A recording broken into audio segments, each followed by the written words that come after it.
Hey, everybody, welcome to Wallace Hartley, the podcast. Wallace Hartley presents the podcast. I'm your host, Glen Lamont, and I'm very excited about the show tonight because my special guest is a guy I've known for ever.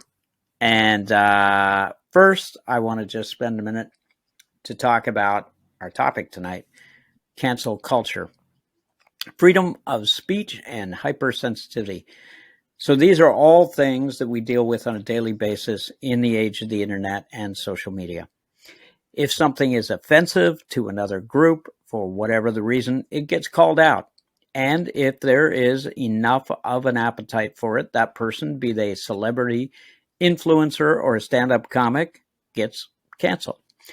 Started with Louis C.K. back in 2017. Loved by all the white liberals and progressives. He knew exactly all the right buttons to push. He hated Trump. He condemned racism. He was, politically speaking, the left's golden boy. They tried desperately to cancel him. Seemed like it was working. His shows were canceled at comedy clubs all across the country. He lost movie gigs. He lost Netflix specials. The list goes on, but that only lasted about a year. And by the way, his crime was exposing himself and masturbating in front of mostly female comics. Next up, it was Dave Chappelle. Now, Dave has a history of anti-trans jokes or transphobic jokes in his act and his specials, and things came to a head with his last Netflix special, The Closer. That was part of his, I don't know how many shows, how many special deals with Netflix, right? Which is why it was called The Closer. It was the last one. So he faced a great deal of criticism from Netflix employees, some of whom were trans. Fair enough. They accused their employer, and rightly so, of being hypocritical by saying that they cared deeply about the inclusive culture at Netflix, but at the same time allowed the special to air anyways. It's almost like a giant corporate entity like Netflix only cared about making money. Go figure. And the latest is the Joe Rogan Experience on Spotify. Neil Young and Joni Mitchell pulling their music from the streaming platform in protest of his show spreading misinformation regarding COVID-19. Neil said, "You can have Neil Young or you can have Joe Rogan, but you can't have both."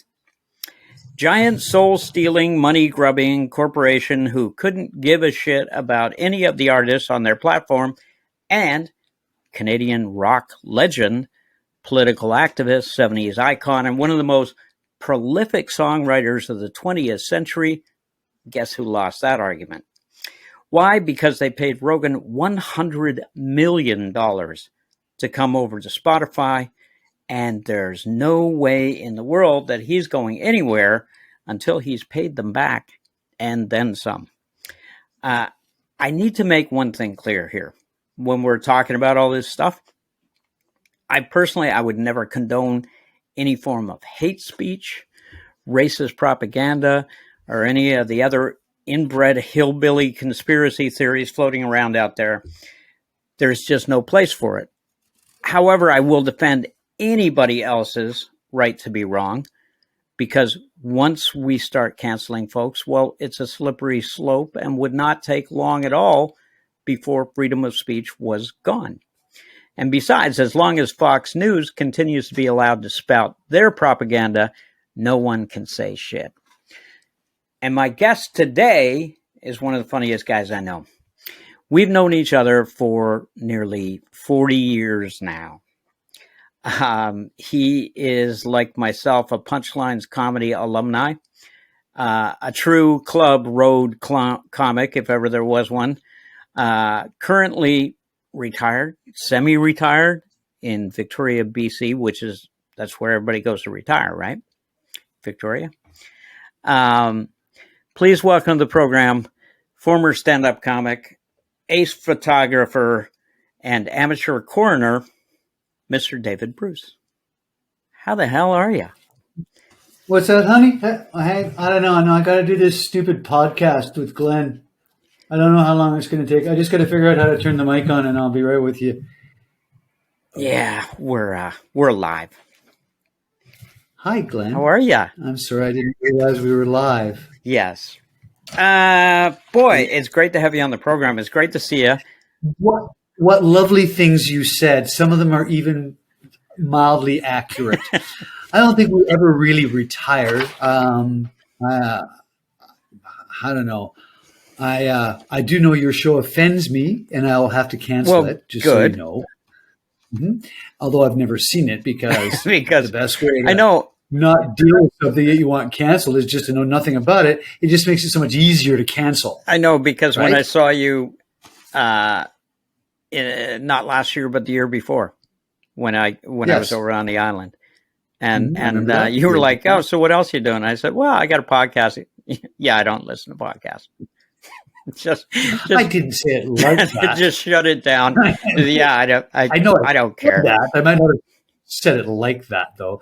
I remember that well because we were on our first Mustang, as I recall. Yeah. See, how much of the program is going to deviate from the questions that I sent you, and kind of sent me questions, and kind of just wander off into Mustang. So let's get it out of the way. You have. I just recall you saying, "Make sure you show me a picture of your Mustang." No. And this is the third one. Her name is Wailea. And yes, thank you for asking. Isn't that beautiful? Isn't it? It is. It's a nice car. This is. It even says 5.0. Yeah. Look at those wheels. This is not the Mustang show. But when I did see you had it was a black Mustang, I think. It was. It's a long story that I won't get into, but right now we're on our third Mustang. It's a magnetic metallic one. It's the 5.0. It's nice. So there you go. That's all I'm going to talk about Mustangs. Okay, then. But I don't believe unless you want to hear more about them. I don't know. The last time we talked, you were on the phone, and I said, "Well, how about this date for the show?" And you were like, "No, I have to go pick up a such and such part." Do you know what that is, Glenn? And I'm like, "No, why the hell?" The H-pipe. Yeah, and then you proceeded to tell me exactly. It is in fact being installed and makes the car louder and more obnoxious. I am one of those jerks now who drives around at 2 a.m. and steps on it. Yes. So one of the guys we use. I'm not up at 2 a.m. anymore. What am I? Are you kidding me? 11:30. I'm like, I'm really tired. I gotta go to sleep. And I had a nap earlier. Oh, it's brutal, isn't it? When does death go? But basically, the car you drive now is the car that's the kind of guys that we used to make fun of when we were driving around in crappy, falling apart road cars, doing the northern circuit in. Hated those guys. Yeah. Right. But you reminded me when we were talking earlier before the show. It's just of a priceless road comic moment. When were you driving? You must have been, yeah. I rarely had a license. I didn't know you drove. We talking about the time that we waited at the railway tracks, and then I went up to pass that one. Yes. Is that what you're talking about? Please go on. Oh, just driving whatever. Oh God, every car was falling apart. But got driven into the ground for thousands of miles. And we, I don't know, we were probably going to like Quesnel or some. We were going to the interior of BC somewhere, and it was a one-nighter. It was a long drive, and I decided that as nothing was coming in the other way, there was only two cars ahead of me. If I just stepped on the pedal, which actuated the holes in the muffler sound and the smoke and race past these two cars in second, winding that motor out. Maybe we'll get past them and we won't have to worry about cars in front of us. And you happened to look over. Yeah, I looked and saw the poor woman in her car with nothing. I can only describe it as abject terror on her face. Looking at us, just going, yeah, somebody's going to die tonight. Glad it's not me. They're on the way to kill somebody. I can tell. And because honestly, yeah, I think it must have looked very much like some sort of Fear and Loathing. Oh yeah, we headbands and motorcycle gear on, and smoke just coming out the windows. And then laughing like loons as we went past. Right. That's right. Serial killers warming up on the way, coming to your town. So here, I talked earlier about the whole cancel culture thing. Now, having been doing stand-up for all those years, but starting in the 80s. 88 for me. 88 at Punchlines Comedy Club. Is that where you started? Mm-hmm. Yep. That was my very first open mic night was Punchlines. Right. 1988, last weekend in March. Damn, wow, you got a good memory. Monty Cohen threatened me. Monty, who's no longer with us. Yes, Monty was amazing. Monty was so funny. And he said, if you don't get on stage by the end of the month, you're not my friend anymore. And I was like, yeah, well, get on stage. He goes, no, I'm serious. You don't get on stage, you're not my friend anymore. And he swore, which frightened me even more. And so I was like, all right, I guess I got to do this. So I did. And I was like, that was amazing. I have to wait a week to do this again? Yeah, it was fun. And now imagine it's fun. I don't care anymore. So having done starting, cutting our teeth at a time when I think stand-up comedy was, things had changed a lot. And really comics were the rock stars of entertainment because of Robin Williams, Sam Kinison, and Bill Hicks. all those guys. Bill Hicks and Sam Kinison being because they were from the Outlaw Comics, what they called them, out of Texas, out of that club in Texas. But stand-up was coming into its own, and of course, what's really ironic about what's going on today with cancel culture, not just in comedy but everywhere, is that had it not been for Lenny Bruce, George Carlin, Richard Pryor, all those guys who, got arrested, got their shows shut down by the police just for using a profanity. I know. And when you, and then think about the stuff that we used to say on stage, there's. I'd like not to. I'd like to not think about the things I used to say on stage, if that's all right. Thank God we didn't record stuff back in the day, because I would probably still be in social prison somewhere. Oh yeah, if social media existed back then, I'd be in exile somewhere, I'm sure. Yeah, or just in prison, I think. Yeah. No, we'd be soulmates. Yeah, but honestly, those guys. Podcast. From prison. Those guys paved the way just by pushing the boundaries. And then, unfortunately, most of us took that to mean, I guess we can do anything we want now, as opposed to, hey, that's great, you broke the ground, and now if we feel the need to talk about something controversial, we will. But we didn't do that. We just, I think it was, for me, it was, the space shuttle Challenger when it blew up. Yeah. And there was a bunch of comics backstage talking about it. And it was I think probably too soon, And there was a lot of people just kind of, I don't think, you can't touch that one. And I was probably drunk and went on next and just didn't even hesitate to open with it. I'm not even going to repeat the joke because I want this to actually air on YouTube at some point. But yeah, it was just, that was like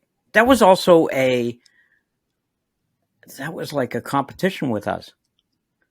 When something horrible and tragic was in the news, people were clamoring over each other to get on stage to do the most tasteless joke possible.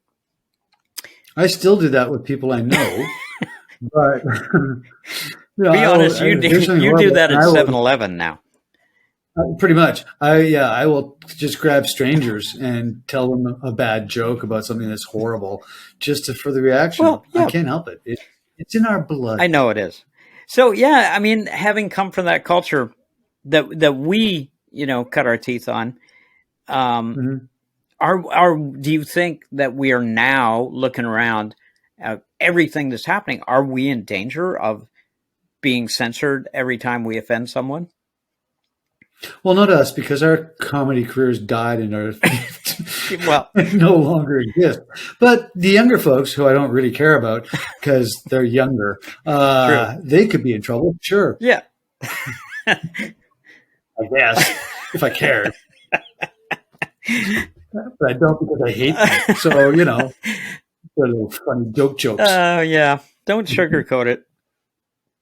Come right out. Well, no, I'd like to just, say it gently. Yeah. Yeah. No, there's only a whole lot of truth to what I just said. Yeah, because I just see it all the time now.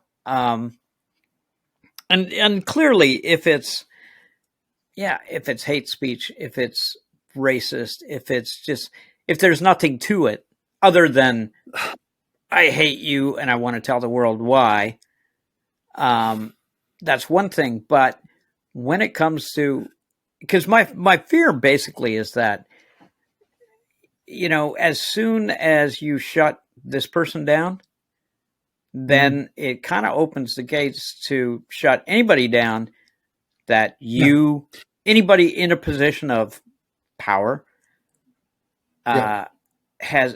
goes, well, now I can pretty much tell anybody to shut up.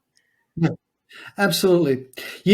Okay. I will say this, like Jon Stewart, I think nails it. Jon Stewart's one of my favorite entertainers in the world. It's a great comic. His show, of course, Daily Show, we all knew and loved, most of us, except for, the right. But he nailed it. He's like, don't punch down. Yeah. Right. Always punch up. So if I see a comic punching down, I'm like, what are you doing? What is wrong with you? Why do you think that way? Why are you doing that? If I see someone punch up and it's funny, I'm all over it. I don't care if it's offensive as long as he's punching up. Yeah, absolutely. 100%. I mean, we're in a very different time right now because it's really transitional. And I think this all started too. It started when you and I were kind of in our heyday doing comedy.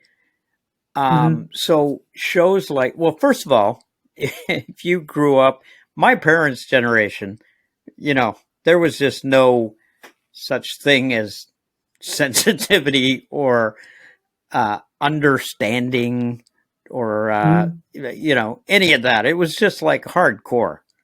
You know what I mean? It's, what, you got kicked out of school? Yeah. You should probably get a job. Otherwise, you're not going to have a place to live. You know? Well, I didn't like that, but I know what you're talking about. I understand that. Yeah. And then shows like, all those talk shows, like Phil Donahue, and Oprah was the one who really kind of broke the mold. But they started to bring things to light that needed talking about, that weren't talked about it, certainly when I grew up, like sexual abuse and domestic violence and all these things, which was a good thing because it needed to happen. And for a lot of people, it was probably helpful.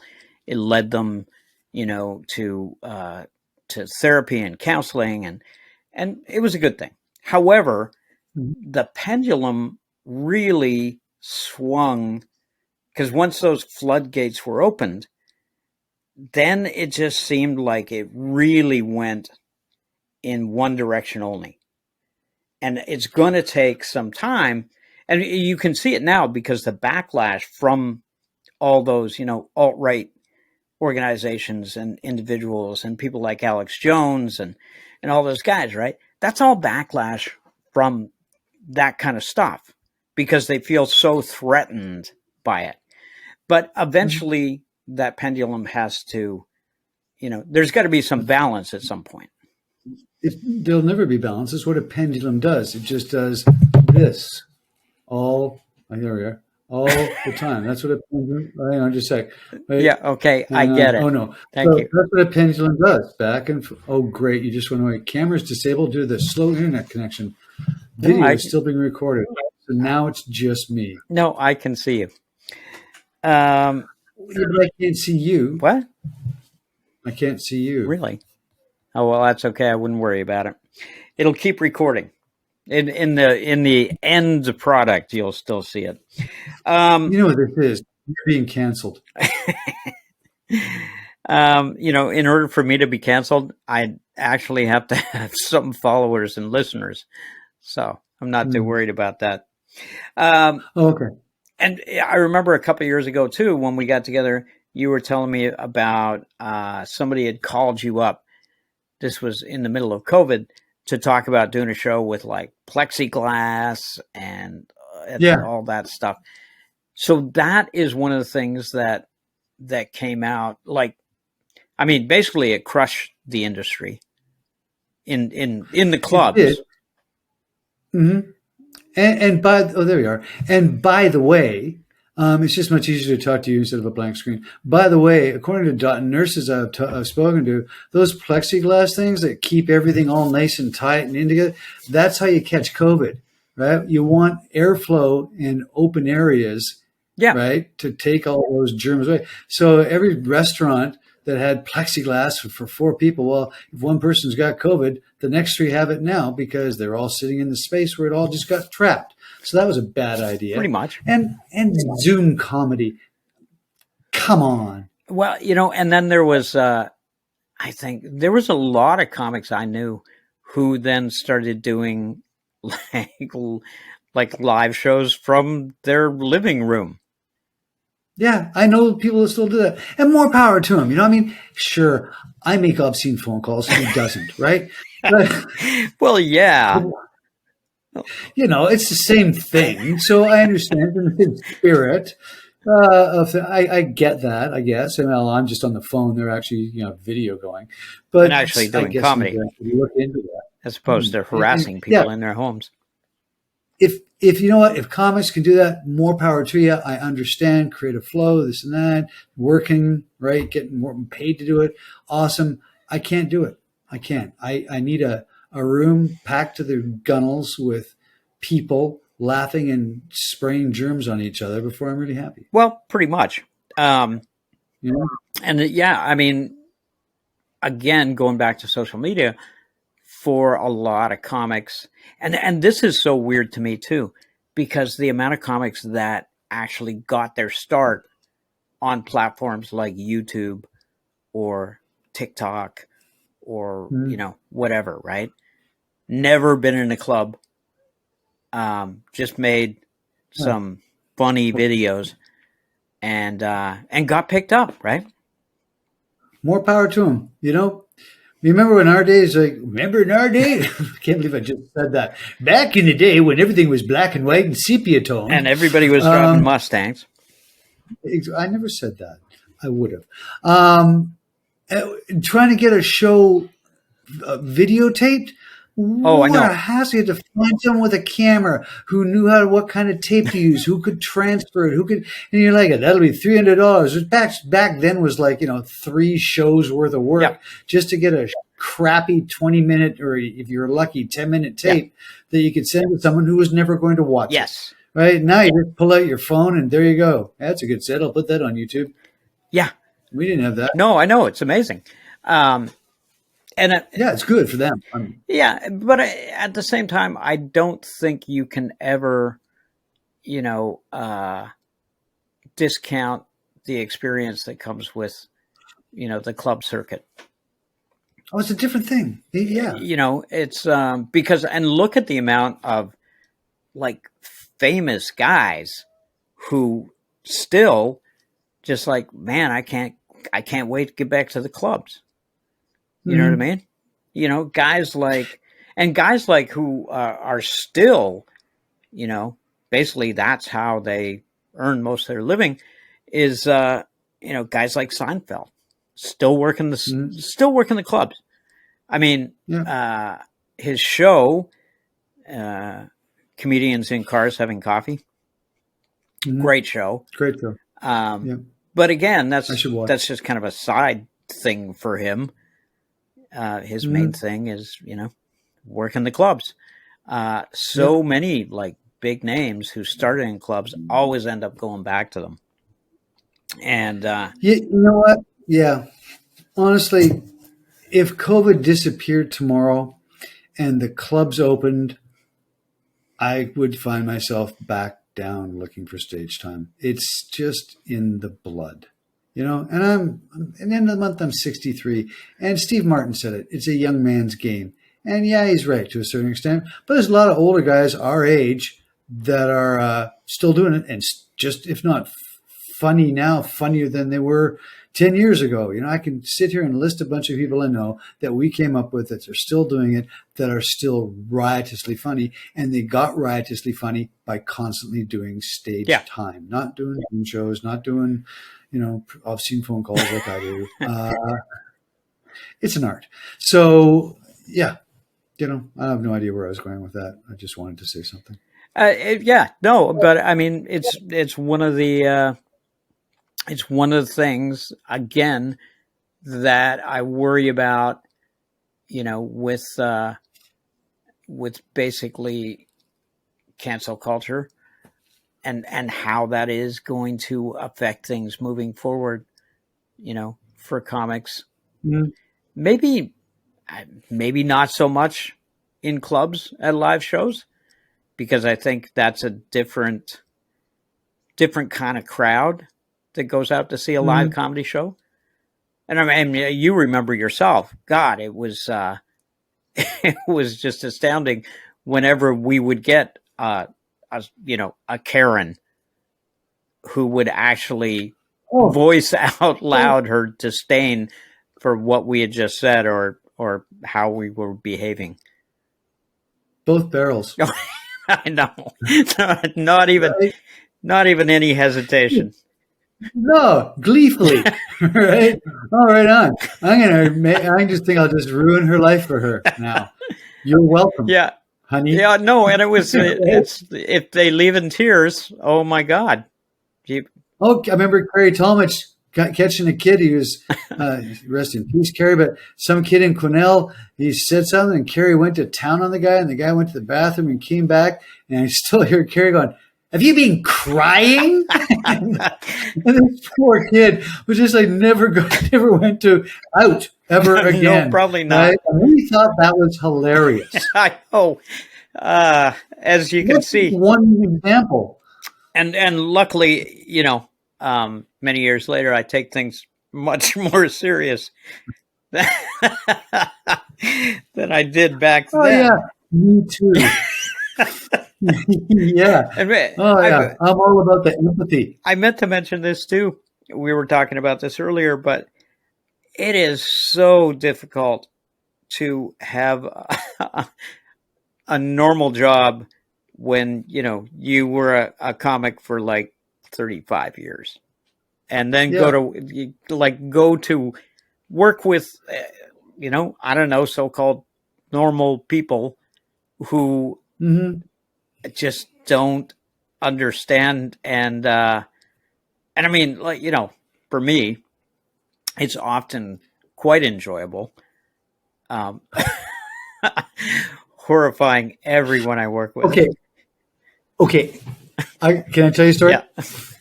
Please do. So I'm currently working for an organization that helps people. Okay. And we're in the this will give it away, the post-vaccination area. So after everyone's had their vaccination, we're just sitting there and we're making sure that everyone's okay, that they don't faint, that they're all they're going to leave okay, and make sure they're not anxious or anything. That's the job, and I'm okay with that. I'm also bored, so I'm sitting there. And I see this little kid, and the kid's got this kind of a blonde haired, swept down on one side with a part there, and bright blue eyes, and he's wearing a mask, right? And I just turned to this gal I was working with, and I went, "Say, that little kid over there, doesn't he kind of look like a, I don't know, little Hitler?" And she lost it, right? And he takes his mask off, and there's just a little mustache there. And I noticed all the other children are kind of afraid of him, and she had to leave the room. But there's very few people that get that kind of dark humor. The kid didn't look like little Hitler. It was just, it just made me laugh. And the hair was enough that it was a tenuous link. But there's so few people you can joke with like that. Oh, yeah, absolutely. And it was very funny, by the way, I thought. Yeah. I mean, it happens to me. Like I was telling you earlier when, because I still do public speaking. I don't do stand-up anymore, but I was doing a show in the downtown East Side. I was given a talk, and the subject matter is poverty, addiction, opioid overdose crisis, all kinds of stuff. And I'm quite passionate about, I work in mental health and addiction now. Go figure, it takes one to know one. Yeah, for sure. But I'm giving this talk, and a guy in the front row, I guess he just couldn't wait to ask a question before I had finished speaking. And I didn't even hesitate. I went straight into heckler mode. And, every line in the book, ladies and gentlemen, this is what happens when the fetus doesn't get quite enough oxygen. Like, who invited you? What's your problem? And just his clothes, his mom, sleeping with his sister, all in just like boom, boom, boom, boom. And there was probably about 6 or 7 people in the room who found it hilarious. And then there was about 50 people who were absolutely horrified. Yeah. So, and stuff like, what do you do, right? Huh? Hey, what do you do, right? I mean, yeah. I mean, I know. I'm grateful for, I will say this. Everyone that I'm currently working with is great. Like, I can make my dark little jokes just between us, and it doesn't go any further, and it keeps us amused. It's like nurses and doctors and policemen and firemen. They all got a dark sense. Oh, yeah, very much so. It's the same thing, right? We all have empathy and sympathy for the people that we're helping. And otherwise, I wouldn't be doing this. I don't need the money. Do you know what I mean? I drive a Mustang. So, Well, I tell you. Did I mention it again? I'm sorry. I meant to say help people. Yeah, that's what it was. And I got to tell you, too, I'm lucky. When you were talking about being in the waiting room, I think, the weird thing is being a dad now, and my older daughter took her to get her booster. No, her first shot. Sorry. Right? Because now they are doing vaccines for kids. I am aware. Yeah. 5 to 12. Right? Yeah. Yeah. Anyways, so this was at the Italian Cultural Center in Vancouver. And then in the waiting area, it's the Italian Cultural Center, right? So and I said to my older daughter, I was like, well, at least they got TV. And she looks up, and it's a guy making lasagna, right? And then you realize after a few minutes that it's an endless loop. And what they're trying to sell lasagna to everyone who goes there, big, huge tubs of it for $50 a pop, could last you like a month. And and then, so she's just looking at that. She's not saying a word. And then finally I'm like, okay, well, that's good. Nobody's having a reaction. Let's get out of here. And she goes, deadpan. She goes, what? We can't stay and watch the lasagna channel? And never a prouder moment in my life. Awesome. Yeah, that's funny line too. Great. So, Oh man. Yeah.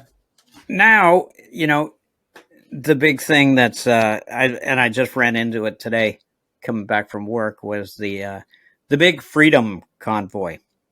Speaking of Mm-hmm. COVID, speaking of people that don't believe things are actually things, um, and I've obviously you haven't had. Have you had much of that in Victoria?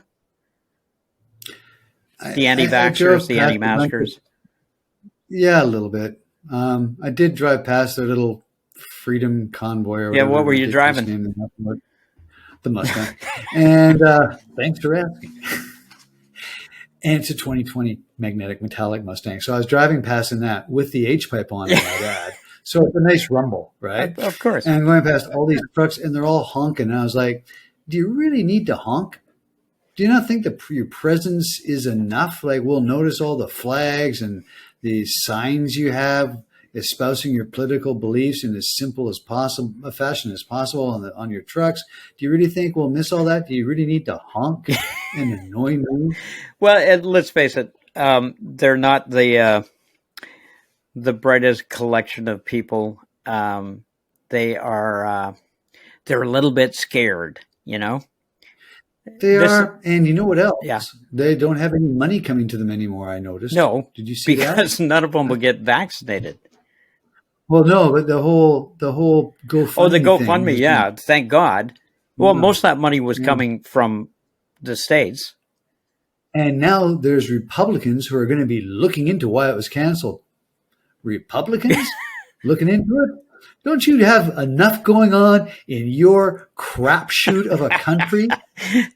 Oh, I know. Don't you have enough with your right-wing zealots and and religious and fanatics people trying to and gun nuts? overthrow your government. Shouldn't you be paying attention to that? But, oh no, we better look into that GoFundMe for the truckers.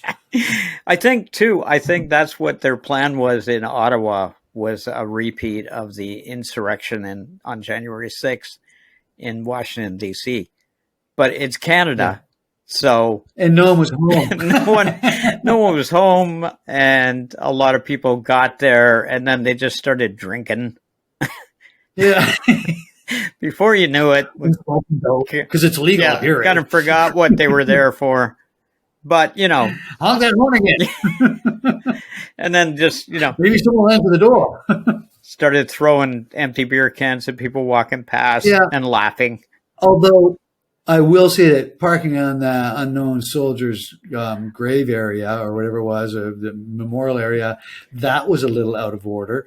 And putting a hat on Terry Fox and a sign and all that, that was pushing it past the envelope a little Well, bit. as I said, these guys, they fancy themselves. And like, this is what I saw in the past, I don't know, since 2016 when Trump got elected. Oh my God. Even I was like, no, did that just happen? Whoa. But ever since he got elected, what I heard up here in Canada, in British Columbia, was people saying things out loud that before you knew they would only say maybe in the bar with their buddies, or they would only think it. But now they were just like, this is okay to do now. I can be racist and nobody's going to do anything. It's great. And these are the kind of people that are out there in Ottawa. It's nothing to do with truckers. Like the truckers are like, most of us got vaccinated because we want to make money. Also, I think the States has the same thing going on, doesn't it? Yes. Don't the states like you need a vaccine to cross the border? Yeah, I know. So, but you're talking about a bunch of people that maybe I don't get everything. I don't know. Maybe I'm stupid. Well, no, there's just a large percentage of the population that when things change and they don't understand why it's changed, rather than do a little thing I like to call critical thinking, or maybe actually doing some research that doesn't involve Facebook, it's much easier for them when somebody comes along and goes, that guy or those people, they're the reason. And it's just easier to go, oh yeah, I believe that. I would rather believe that than actually think about what the issue is and confirmation bias and figure it out, right? Because if they actually knew the shit that went on a daily basis on every level of government in Canada and the United States and the UK and probably, most of Europe and us, the world. Yeah. That's way scarier than any conspiracy theory. I have a book that a friend of mine lent me, and I still got to give it back. The Little Black Book of Secrets in Canada or something like that. And it's all about all the stuff that Canada has done under the sheets that no one knows about. It's crazy what all of the governments, liberal, conservative, whatever, it doesn't matter. The amount of stuff we pulled, and that's just Canada. So you can imagine what the rest of them are doing. But Well, yeah, they'd rather be talking about this crap than.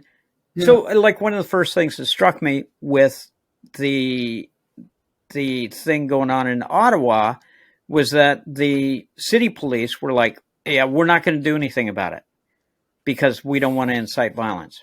Now, at the same time, the LNG pipeline here in British Columbia, right, and the whole "We Stand with Wet'suwet'en" movement, slightly different reaction. Yeah, the RCMP are essentially a private army for LNG. I'm aware. And committing violence. I mean, throwing old ladies into the snow and breaking their arms and shit. And basically, yeah, it's like private security, but that there are Blackwater. But a bunch of inbred, drunk, redneck hillbillies stumbling around Ottawa. I think you mean voters. Yes, that's what I meant. And they can't get them to leave because they don't want to incite violence. I know. Now, just imagine. Howie Miller had a big post about it. And I'm like, Howie, you're so right. And you know what? I read all the posts. I read as much as I can about it. I read Globe and Mail. I look at CBC. I look at stuff online. I'm always looking for a both sides thing because I want to know, do you guys have a valid point? Do you have valid points? Not really seeing it. Do you know what I mean? Oh, no. I mean, there is, yeah. I mean, I'm the same way. I kind of feel that, I should always be looking at both sides. But 9 times out of 10, and you know this yourself, as a comic, when your gut tells you this is what it is, that's what it is. You don't really have to look any further. Absolutely. Trust your gut. And I do immensely. And it was funny you should say that. I was thinking that this afternoon because I was thinking about, what am I going to talk to you about? And that was one of the things that came to me. I was like, yeah, I trust my instinct. And my instinct says, I can't put my finger on it, but these guys are out of order. There's some things I don't like about this. So I trust my instinct. I always have. I'm rarely wrong. Yeah. Right? I mean, too, that's something that you develop. I can be, but I'm not. It's a survival skill, especially when you're working clubs and you're dealing with different kinds of people every night in those audiences. Yeah. Well, not always different kinds of people, depending on the tour. Yeah. Are we talking Alberta or Saskatchewan or northern BC? All of the above. And some parts of Stewie's rooms on Vancouver Island. God rest his soul. I know. I remember there's a bar called, I think it's called the Tabor Arms. Yes. Was up in Prince George. Remember the Tabor? And I remember doing a show there once, and the best thing about the crowd were the bikers in the front. Yes. They would normally be the lowest common denominator of a crowd. These guys shone like gold. That tells you what the rest of the crowd was like. Like, thank God these guys liked me while I'm up there for an hour or however long it is. I know. Right? They do all my motorcycle material and then hope they like my stuff about dating. And then maybe I won't get gang raped after the show. And then they were great. Yeah. Everyone else, I wanted to run around stabbing them with a fork. Just the worst people, but the bikers were great. And it's so funny what you said. Remember the Tabor Arms? And I'm like, yeah, I do. I can't remember what I ate for breakfast yesterday. But I can remember the name of a shitty bar in Prince George from like 20 years ago. Yeah. It's amazing. Well, those things are. I finished a show there once. They had moved the stage over to By the Door, which was good. And I literally, some drunk guy came up just as I was closing because he wanted to help the show. And I ended up pinning him with my arm, like against the wall. So I got my left arm out. I'm holding him against the wall while I finished my set and went, thanks a lot, everybody. And I let my arm go and he just face planted into the floor. I put the mic in the stand, walked over to the owner and went, next time, if there is a next time, you could maybe stop drunk people from coming up onto the stage and ruining the show. We'll take our cash now, thanks. And he's like, yeah, sure, no problem. Oh, I know. What? Why can't bikers own this bar? Yeah, and amazing the amount of like physical fights. You had a gun pulled on you at a bar in Victoria. Oh, that's right. I did. Yeah. Uh-huh. Yeah. Every time I wander past that place, I'm like, oh, I remember that place. Glen had a gun. Oh, they pointed it at. Did they point it at you, or did they just show it to you? They showed it to me because the guy. I remember he was heckling, and we exchanged silver some unpleasantries, and he got up and left. And then, of course, me. I can't just leave it alone. I got to make fun of him all the way to the exit and not knowing that he's going to his truck to get his gun. And then he comes back and I made fun of him all the way from the door back to his table. It's our job. Yeah. And then you can't laugh though, right? And here's the thing about comedy. You know, it's one of those things where, okay, yes, it's a gun. I may well die right here and now, but I cannot back down. I've just spent a good portion of my act, like 20 minutes, making fun of this man. And now, I don't know if the gun's loaded. He looks quite capable of killing me. I'm sure he's killed immediate members of his family. But you can't back down. And it's just as you're still slamming the guy onto the mats, you're thinking, what a way to die. But am I getting laughs? And I am. So I gotta go. I gotta go on. If this is the way I go, I know if nothing else, other comics are going to be proud of me. Yeah, exactly. And we would have been, Glenn. We would have been so proud. Oh, yeah. And I know I said things to people as they were leaving that if I was in the States, I would have been shocked. Oh, yeah. I remember screaming at some kid, I can take a 19-year-old. I was in pretty good shape, so I was pretty cocky about things, you know? I was cocky, but most of the time I was just drunk. Well, there was a great scene in the movie Bad Santa. Billy Bob Thornton. Remind me. Yeah, vaguely. And so he plays a drunk who gets jobs in malls at Christmas time as Santa, and then him and his partner. After the malls close, then they robbed him. But he's trying to help this little kid learn how to fight. Like there's some funny scenes in that movie, like some horrifying funny scenes. And he's talking to the kid, and the kid's like, "So you're a really good fighter?" And he goes, "Well, it's not so much that I'm a great fighter. I'm just really drunk all the time, so I don't feel very much. And I don't really sober up, so I guess, yeah." And I laughed very hard when I saw that film, just from that part, because I was like, "Yeah, that was me." Yeah. I actually got hit in the face with a 2x4, I think. It wasn't at a comedy gig. I don't remember doing that, but okay. But yeah, and I got up after they hit me. Like, I went down, obviously, but I got back up. Sure. And then the person just looked horrified and ran away. Which, yeah, I would have done the same thing. Yeah. I digress. So we've managed to take a pretty serious topic, cancel culture and freedom of speech, and spend the better part of almost an hour basically talking about Mustangs and making fun of people. You're welcome.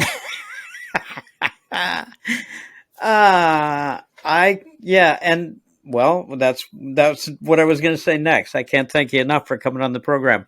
I would love to do this again. I swear to God, I was so nervous about this because I was like, the email I sent you actually started. I remember now. I started out by saying I was unaware that thinking would be involved. No, yeah, but you should have known. I mean, really, it's me. But on a comic, as soon as you try to put some sort of fence around it, I'm like, well, there's a fence around it. I don't know if I can do that. I need the wide open fields. I need to feel the air, oxygen, breathe it all in. Yeah, I need freedom. Damn it, I need freedom. That's right. I should get a condo together.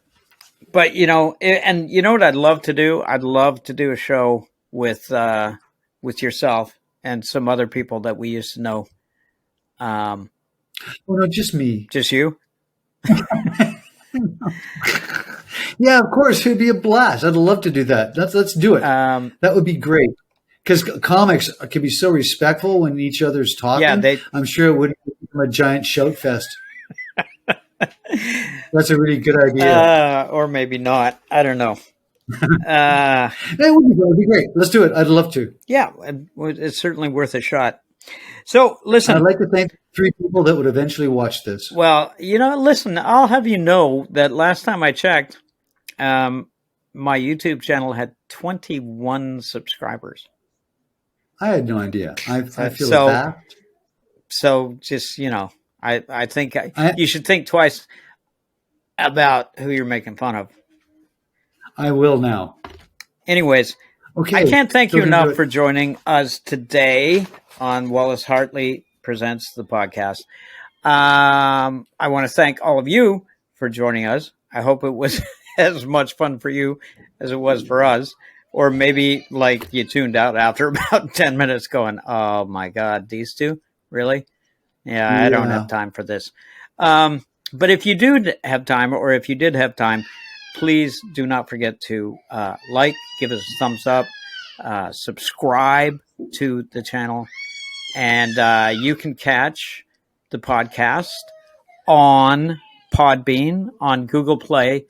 And what do you think? I just want to run this by you. Should I pull our podcast off Spotify, like to stand in solidarity? Because I think they would. I just think we could stop torturing that poor child behind. I was hoping that this wasn't picking that up, but no, it is. Well, listen, my wife's had a long week, so and I'm sitting in here like a jerk. Well, you've been married a lot longer than that. A week. So she's like, "Oh yeah, so your little thing that you do, that's probably more important than help me with the kids." Yeah, so I should probably go do that right now.